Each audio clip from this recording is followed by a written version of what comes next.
उपासक को चाहिए कि अपने गुरुदेव के दिए हुए नाम मंत्र में ही निष्ठा रखे। स्वप्न में क्या, जागृत में आके ब्रह्मा भी उपदेश कर दें तो अपने गुरु के वचनों को नहीं टाल सकते, तभी उपासक आगे बढ़ता है। नहीं माया रौंद देगी, चल के देख ले कोई। अगर गुरु के वचनों में विश्वास हो तो बिना नाम के भी कल्याण हो जाता है, ऐसे साधारण बोल देने पर। एक सीधा साधा गांव का भगत कभी कथा नहीं सुनता था, गाय चराता था गांव की। तो एक दिन और गोपाल जो गाय चराने वाले थे, उन्होंने कहा यार कभी तो कथा सुन लो, रात दिन पशुओं के पीछे घूमते हो, पशु बुद्धि, कभी तो कथा सुन लो। तो एक दिन सोचा दोपहर के भोजन गांव में पाएंगे जाके अपने घर में, और कथा हो रही वहीं से निकल लेंगे, जो सुन लेंगे तो सुन लेंगे। खड़े खड़े वहां चर्चा चल रही थी, जिसने मनुष्य जन्म लेकर के गुरु मंत्र नहीं लिया और नाम जब भगवान का नहीं किया, उसका जीवन मुर्दा, व्यर्थ जीवन। चला गया सुन के, और बार बार वही दिमाग में कि पंडित जी कह रहे थे गुरु मंत्र नहीं लिया और नाम जप नहीं किया तो मुर्दा जीवन। जिन हरि भगत हृदय नहीं आनी, जीवित सौ समानते प्राणी। दूसरे दिन फिर गया, कहा पंडित जी आपने कल कथा में कहा था गुरु मंत्र ले लेना चाहिए, नहीं तो जीवन मुर्दा हो जाता है, बेकार जीवन रहता है। तो देव गुरु मंत्र आप है, और तो हम किसी को जानते नहीं। देखा फटा पुराना कपड़ा, डंडा लिए एक चरवाहा, उनका ऐसे थोड़ी कि तुरंत गुरु मंत्र दे दिया जाता है। आखिरी दिन कथा के मिलना फिर दे देंगे, टाल दिया। अब वो आखिरी दिन कथा के तो दिन चढ़ावा चढ़ रहा था, तो पंडित जी ने कहा जब चलें तब ले लेना गुरु मंत्र, टाल दिया। अब वो जब आखिरी दिन के बाद हो, तो उस समय घोड़े पे बैठ सब सामान लाद के पंडित जी चलते थे, वो तो सब सामान लाद के चलने लगे। पीछे पंडित जी आप जो कह रहे थे कि गुरु मंत्र देंगे, आप गुरु मंत्र दे दीजिए। पंडित जी रबड़ी पवाई गई थी, घोड़े से उतरे, घोड़ा एक भगत के यहाँ खड़ा किया और लोटा लिया और भागे, क्योंकि सोच लगी थी। अब वो भगत किसान आदमी, गांव का गंवार आदमी पीछे लगे, पंडित जी अरे गुरु मंत्र दे दो, कितने दिन से टहला रहे हो आप। अरे उनका यार मतलब सोच का पैसा, तू गुरु मंत्र की बात कर। और वो पीछे लगा कि अब हम नहीं जाने वाले, आपने सब सामान लाद ली थी, भगवान की कृपा कहो कि आपको सोच लगी आई, नहीं तो आप हमको तो गुरु मंत्र ही नहीं देते, हम आपको नाम पर विश्वास की बात। पंडित जी तो धत गपोचन, जय गुरुदेव जय गुरु, वो दबकाए है धत गपोचन, एकदम मूर्ख आदमी, तो सोच तो प्रणाम कर लिया, जय गुरुदेव धत गपोचन धत गपोचन। जपना न राधा न कृष्ण न राम न हरि। घर आया, बोले आज से गाय चराना बंद। बोले क्यों? बोले गुरु मंत्र मिल गया, अब हम भजन करेंगे, हमारा जीवन मुर्दा नहीं रहेगा, अब जीवन सार्थक रहेगा। और मेहनत करने वाला आदमी, गाय चराने वाला आदमी, अब शुरू हो गया बैठ के धत गपोचन धत गपोचन। अब इसमें न कोई भगवान नाम है, न कोई मंत्र है, न प्रणव है, न नमो नमः, कुछ। गांव के लोग, घर के लोग बोले कि यार 50 गाय चराता था, पता नहीं कौन सा हम लोगों का पाप उदय हुआ कि कह दिया कि कथा सुन लेना।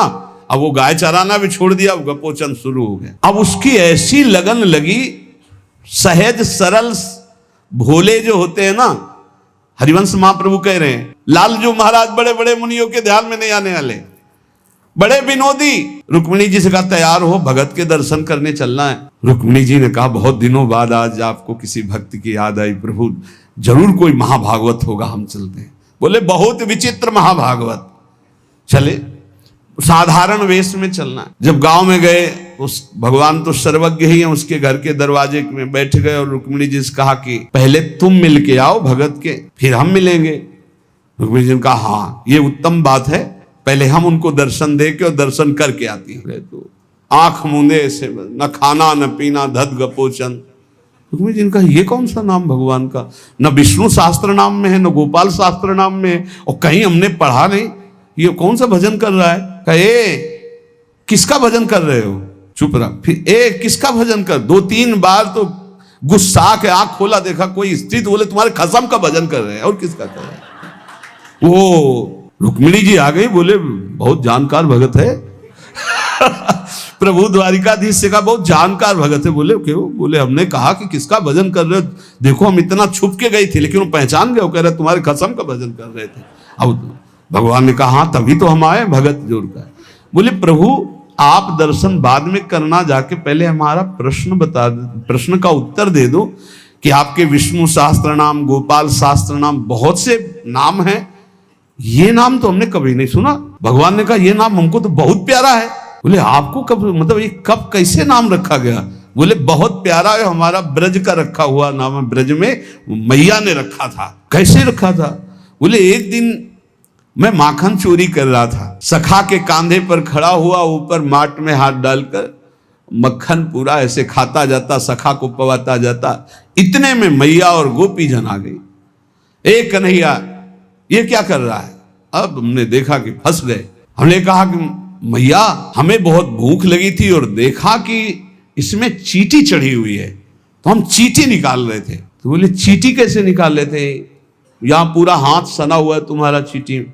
बोले अरे भैया तू बावरी, जब चींटी को ऐसे निकालने करते वो अंदर चली जाती तो खबो खबो के निकाला, इसलिए ऐसा इतना हाथ हो।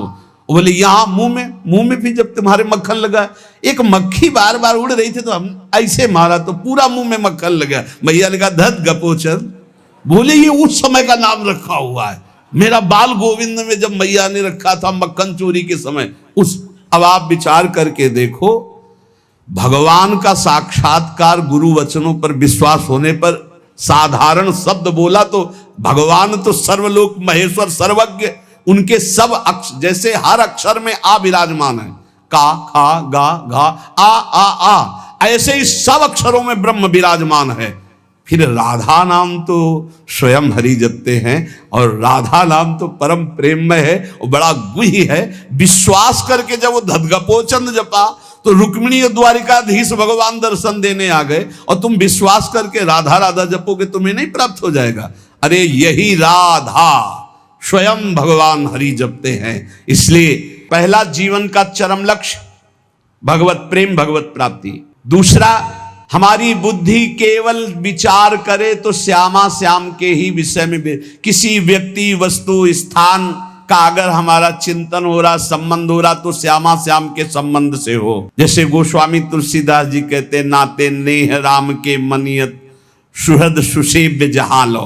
अगर ऐसा नहीं तो फिर हर वस्तु व्यक्ति स्थान में एक आसक्ति है, वो बांध लेगी, आप श्यामा श्याम तक नहीं पहुंच पाएंगे। इसलिए बुद्धि का जरूरी है प्रिया प्रीतम में स्थित होना। अगर बुद्धि ये निश्चय कर ले कि परम सुख स्वरूप श्यामा श्याम ही हमारे हैं, हम श्यामा श्याम के हैं, सुख है तो श्यामा श्याम के नाम में, रूप में, लीला में, धाम में। अभी आपने सुना आनंद का तारतम्य। तीसरा, जो गुरुदेव ने नाम दिया इससे बढ़कर महत्व किसी नाम में नहीं होना चाहिए, किसी की निंदा नहीं। सब नाम हमारे प्रभु के हैं, पर हमारे लिए सर्वश्रेष्ठ नाम हो गया जो गुरु ने दिया है, जो मंत्र दिया, जो नाम दिया। एक एकांतिक में आए और बोले हम कुछ 2-4-6 महीने से हम आपके शिष्य हैं, मंत्र ले लिया है। स्वप्न में एक महात्मा आए और उन्होंने हमको और मंत्र दिया है, तो अब तो हम समस्या में फंस गए कि आपका दिया गुरु मंत्र जपें या स्वप्न में कोई और महात्मा आए थे उनका दिया जपें, क्या करना चाहिए? तो हमने कहा तस्मात् शास्त्रम प्रमाणम। जब सप्त ऋषि जी आए, स्वप्न में नहीं, सीधे साक्षात आए पार्वती जी के पास और कहा ये किसके लिए तपस्या कर रहे हो? महादेव जी के लिए। महादेव जी में क्या है, चलो हम तुम्हें भगवान नारायण को पति रूप में, भगवान विष्णु वैकुंठाधिपति अपार वैभव उनको। तो जो माता जी ने बात कही पार्वती मैया ने, वही बात पकड़नी है। उन्होंने कहा सप्तऋषियों, अपने गुरुदेव नारद जी के उपदेश का मैं कभी त्याग नहीं कर सकती, चाहे स्वयं इष्ट देव भगवान शंकर आकर सैकड़ों बार कहें तो भी। करोड़ जन्म लूंगी, हर बार अपने गुरुदेव के दिए हुए मंत्र का अनुष्ठान करूंगी और देवाधिदेव महादेव को पति रूप में वरण करूंगी, अन्यथा कुंवारी रहूंगी। बहुत सी कन्याएं और बहुत से वर हैं, आपको ब्याह कराने का शौक है तो आप जाइए, लेकिन मैं पर्वत से प्रकट हुई हूं, हिमालय से मैं अडिग हूं अपने गुरुदेव के वचन में। तो यहां कह रहे हैं चौथा, समस्त इंद्रियां भोग विलास के लिए लालायित रहती हैं, सबकी। अब इनको भोग देना भी है, बिना भोग के, बिना विषय के जीवित नहीं रह सकते। शरीर चलाना है, सेवा धर्म पूर्ति करनी है, पानी पीना भी विषय है, अन्न पाना भी विषय है, देखना भी विषय है, सुनना भी विषय है, सब विषय के अंतर्गत आता है। तो यहां अपनी इंद्रियों से जो विषय ग्रहण करना है वो भागवती करना है। जैसे हमें पानी पीना है तो प्रभु को अर्पित करके राधा वल्लभ लाल की जय, और फिर भावना करो हृदय में प्रभु विराजमान है, जलपान कर। भोजन भोग अर्पित किया, भगवत स्वरूप प्रसाद हम प्रसाद पा रहे हैं। वस्त्र प्रसादी, सुनना भगवत विषय, देखना भगवत भाव, बोलना भगवत संबंध से, हर इंद्रियों के विषय को हमें भगवत संबंध से युक्त कर लेना है। यदि भगवत प्राप्ति करनी है, भगवत प्रेम प्राप्त करना है, तो पहला चरम लक्ष्य मुझे इसी जन्म में भगवत प्राप्ति करनी, भगवत प्रेम प्राप्त करना है।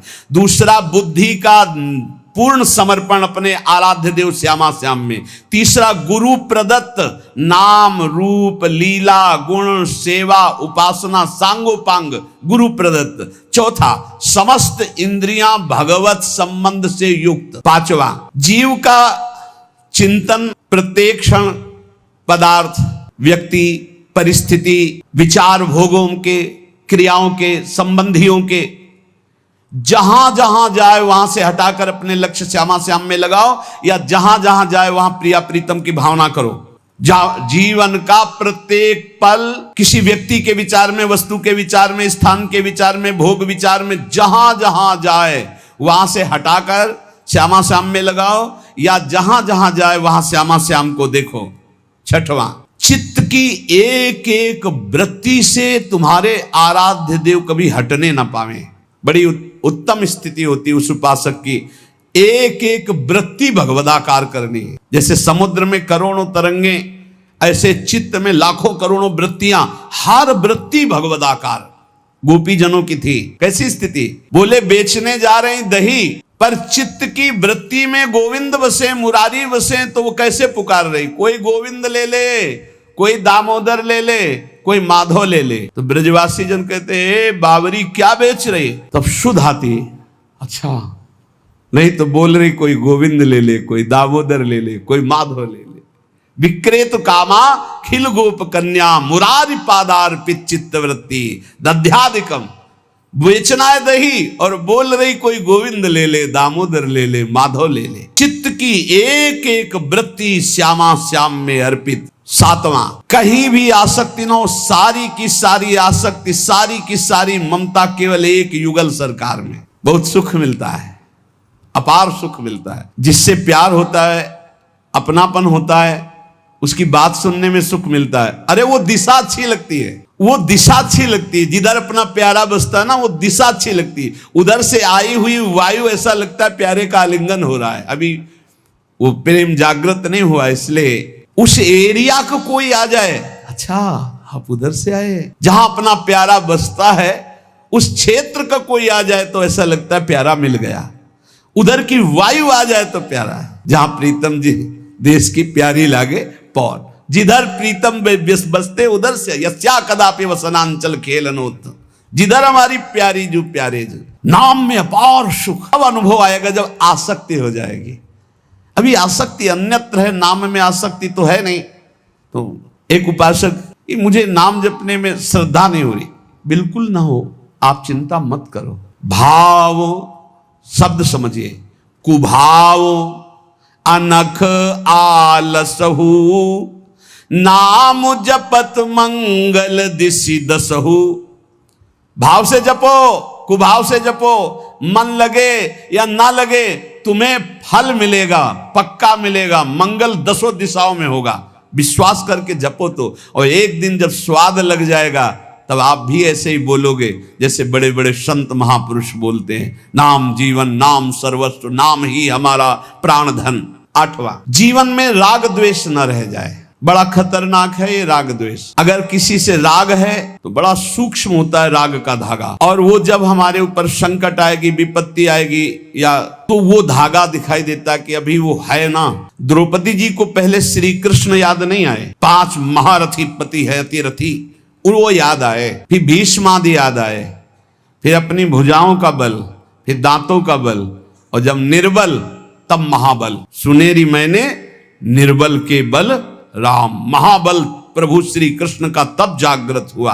ये राग बहुत खतरनाक है, किसी से राग ना करें। यही राग जब प्रियालाल के चरणों में अर्पित हो जाता है तो अनुराग कहलाता है। जब शरीर भोग, शरीर संबंधी, यही बहुत फंसाव वाला जन्म मरण चक्र का मूल यही राग है, और जब इसमें बाधा पड़ती तो द्वेष हो जाता है। द्वेष बहुत खतरनाक है। भजन कर रहे हैं, कई वर्ष पहले किसी ने कुछ कहा, याद आ गया और जलने लगा हृदय, उसकी पूरी सामने झांकी है, भजन कर रहे प्रभु का, और झांकी है उस द्वेष जिससे हुआ है और हृदय जलने लगा, या कभी वो सामने पड़ गया तो देखकर जल, द्वेष ना होने पावे। अजात शत्रु ते सदा, भक्त अजात शत्रु होता, एक भी पूरा सृष्टि में शत्रु ना होने पावे। नवा, प्रत्येक परिस्थिति में अपने आराध्य देव के द्वारा दिया गया मंगल विधान है, ऐसा मानना। एक बार हमने सुना था, उस समय किडनी का रोग प्रकाशित नहीं हुआ था, कि असाध्य रोग भगवान की विशेष कृपा से प्राप्त होता है।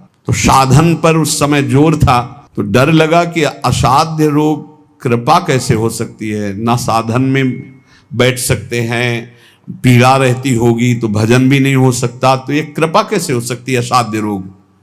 लेकिन सच्ची आपसे कहते हैं, साधना हो रही थी भगवत मार्ग में जैसा कुछ, लेकिन शरणागति में कमी थी, क्योंकि साधन पक्ष में विश्वास बहुत जोर का था। शास्त्र प्रमाणित साधन के बल से भगवत प्राप्ति पर विश्वास हमें था। कृपा शब्द का हमारा कोई परिचय नहीं था, कृपा शब्द से हमारा कोई परिचय नहीं था। पक्का समझ लीजिए, क्या कृपा शब्द, ये तो शब्द ही नहीं था, बस साधन शब्द से परिचय था। अपनी इंद्रियों को बस में करो, मन का निग्रह करो और भगवान का निरंतर भजन करके परम पद प्राप्त करो। हर समय अपने साधन में लगे रहो।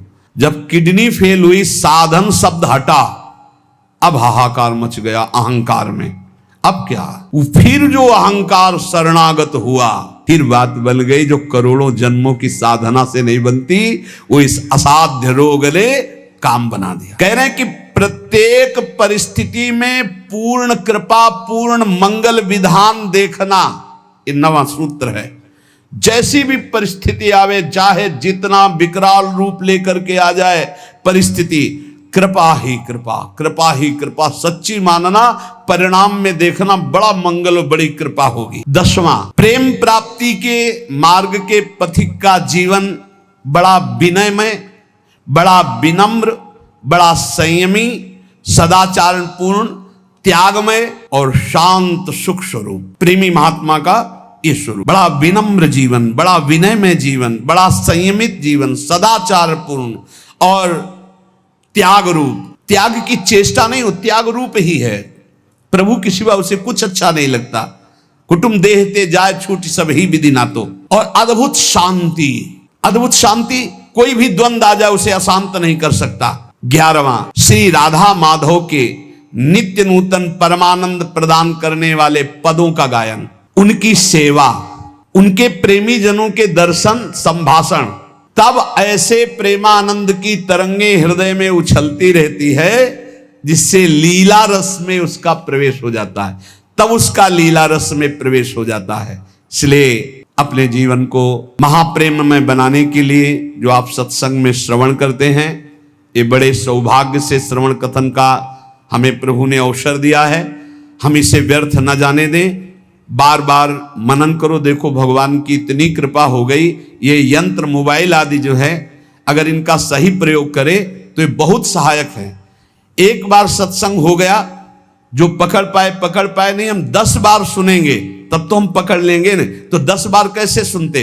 अगर ये मोबाइल ना होते, ये यंत्र ना होते तो हम कैसे सुनते? बड़ी कृपा भगवान ने की। जैसे जैसे कलयुग हमारी स्मृति का अपहरण कर रहा है, तो भगवान के द्वारा प्रेरित होकर विज्ञान भी वैसी सहायता कर रहा है कि एक बार का सत्संग हमें पकड़ में नहीं आया तो हम 10 बार मोबाइल से सुन सकते हैं। बस हर चीज में गुण दोष है, तो मोबाइल के दोष को स्वीकार न करें। प्रपंच देखना, गंदी बातें देखना सुनना अगर शुरू कर दो तो दिन भर ही उसी में लग जाएगा।